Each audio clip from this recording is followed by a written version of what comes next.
Hello, Professor B here with another video covering a topic useful to developing our skills as technical writers.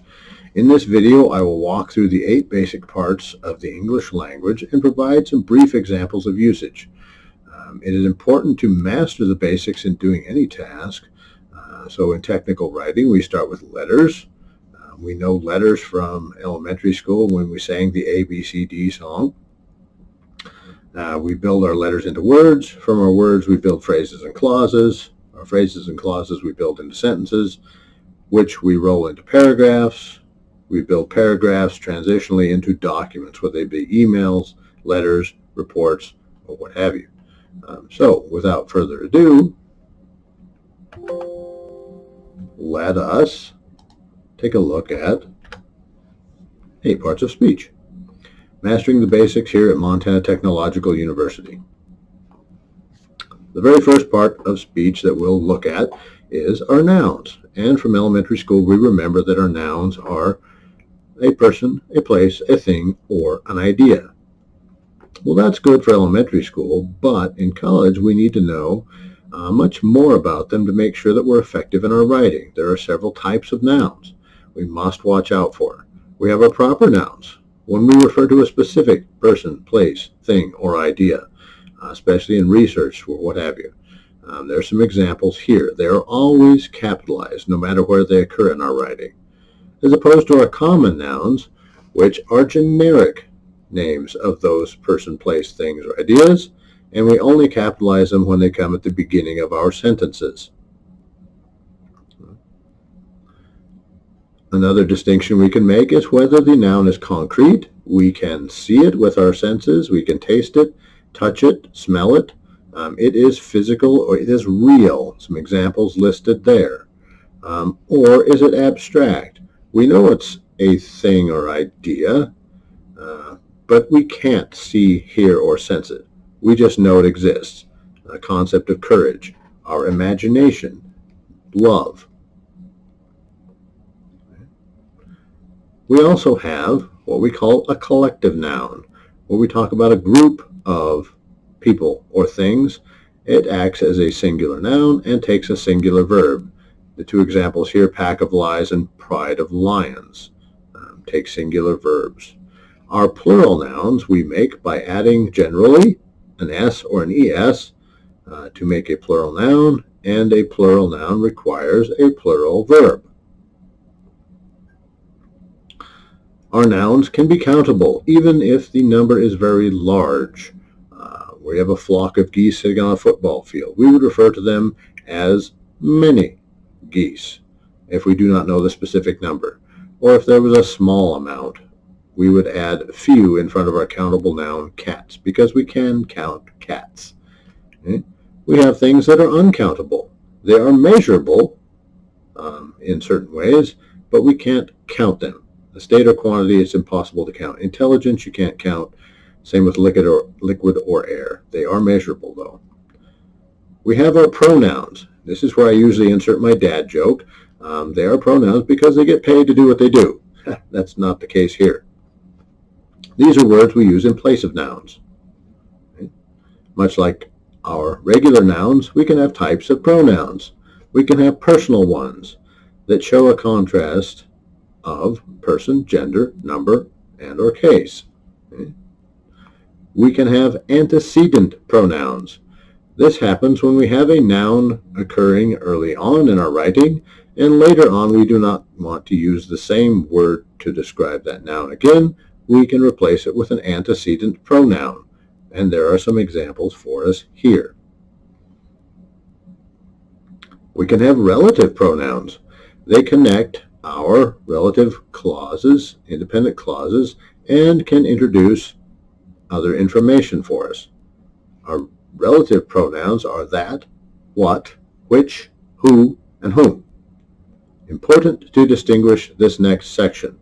When you are talking about people, always use the relative pronoun who or whom. Okay? When you're talking about animals or things, use the relative pronouns that or which. And watch your comma usage. In technical writing, this is key. This depends on whether your clause ends up being restrictive or non-restrictive. An example, In the first one, woman, it's a person. We must use the relative pronoun who. If you write the woman that called earlier, you will get marked off in this class.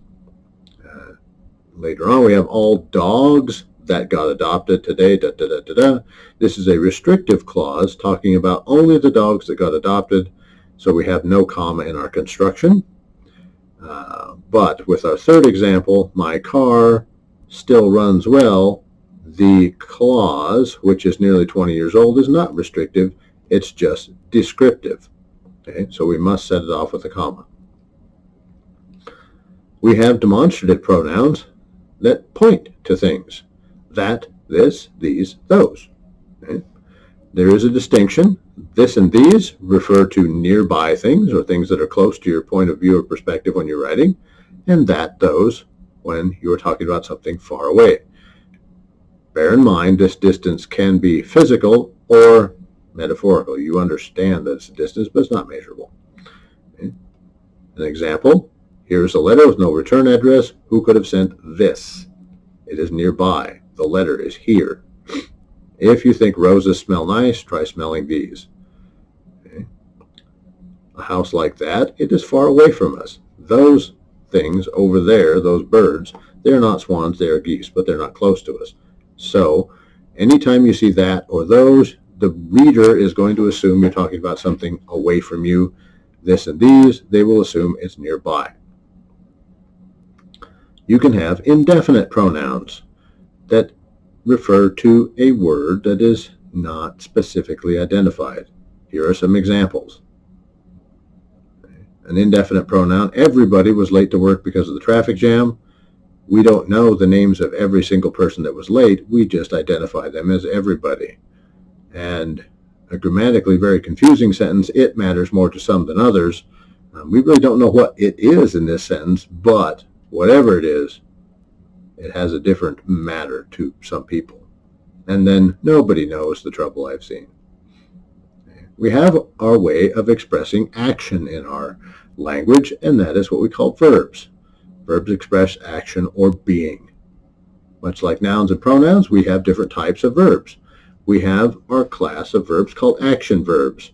And further subdivided, you have transitive action verbs, when you can do the verb to somebody or something. In this case, Mary wrote the book.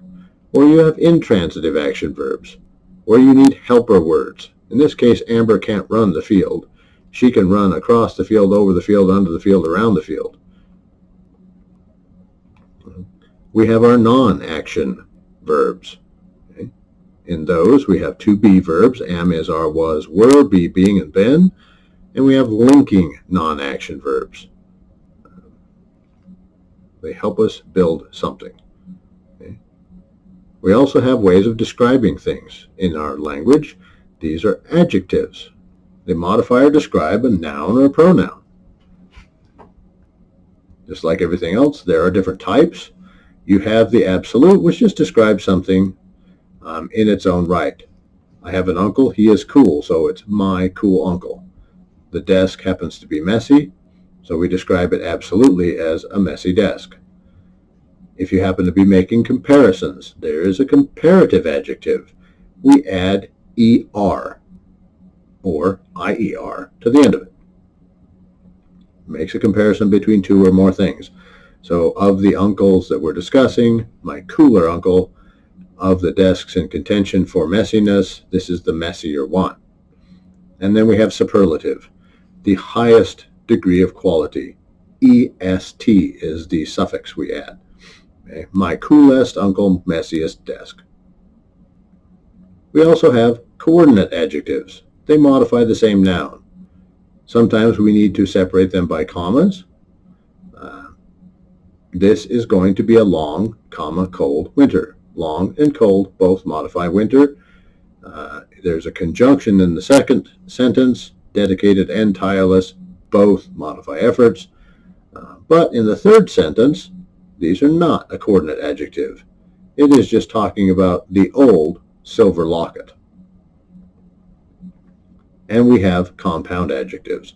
This is what happens when we put two or more adjectives together to modify the same noun. Doesn't matter if there's 2, 3, 4, 5, however many words there are modifying that word, you must separate those words in the compound by a hyphen. So in this case, 15-minute modifies presentation. The trick is, see if you can take the two words apart. If you can, then it should not be hyphenated. If you can't, it should. So the 15 presentation or the minute presentation, neither makes sense, so it is the 15-minute presentation. Then we have our adverbs. Adverbs can modify or describe verbs, adjectives, or other adverbs. It's a little more powerful word.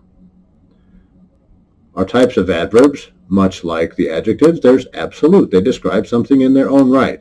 And the key to adverbs are that ending ly in most all cases. There are some special cases, but generally adverbs end in ly. So we smiled warmly and quickly written. Written is a verb, smiled is a verb. Adverb describes the verb. We can compare them. In this case, instead of adding something to the end, we add the word more. More warmly, more quickly, when we're comparing two or more things. And superlative, the highest level, most warmly, most quickly. Prepositions. These are words that we put before nouns, pronouns, to form phrases and modify other words in the sentence. Here's a bunch of them, and they come in classes. Okay? They indicate either direction, time, location, or a spatial relationship. Your job as a writer is to make sure that you use the correct class of preposition when writing your sentence. Do not use a time preposition when you really mean direction. Okay? Our conjunctions. These are our connectors. We join words, phrases, or clauses with these guys. And we have a few different types. We have coordinating. When we join together two or more words, phrases, or clauses of equal grammatical rank in the sentence. When we want to do this, we use either for, and, nor, but, or, yet, so. And if you have trouble remembering these, remember the acronym FANBOYS. We have correlative conjunctions. And when you are writing, you must use these pairs together. Anytime you use either in a sentence, you should follow it sometime by or, because you are comparing two things they correlate. Neither must be followed by nor, not only must be followed by a but or but also. And then we have our subordinating conjunctions, where we join things together of unequal grammatical rank. Okay? They are subordinate to something else. And these are some examples. There are tons of subordinating conjunctions, but these trigger in our mind, this is something that depends on something else. And then our last but not least piece of the English language is the interjection. This is a word we use to express emotion. So I'm like, wow, cool, oh, say, bam, hit, pow, rats. Okay. These are all interjections. These are some references you can always look up online, do a Google search, look in your book to find out more information on what we've discussed. But that brings us to the end of this slide deck.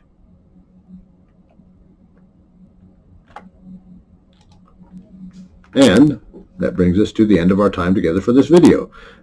Review this if you need to. These are critical skills to master for any writing, especially technical writing. All pieces must be put together in a way that is coherent, cohesive, and makes sense to your reader. Hopefully you've enjoyed this. You may watch it again if you need to brush up on some things.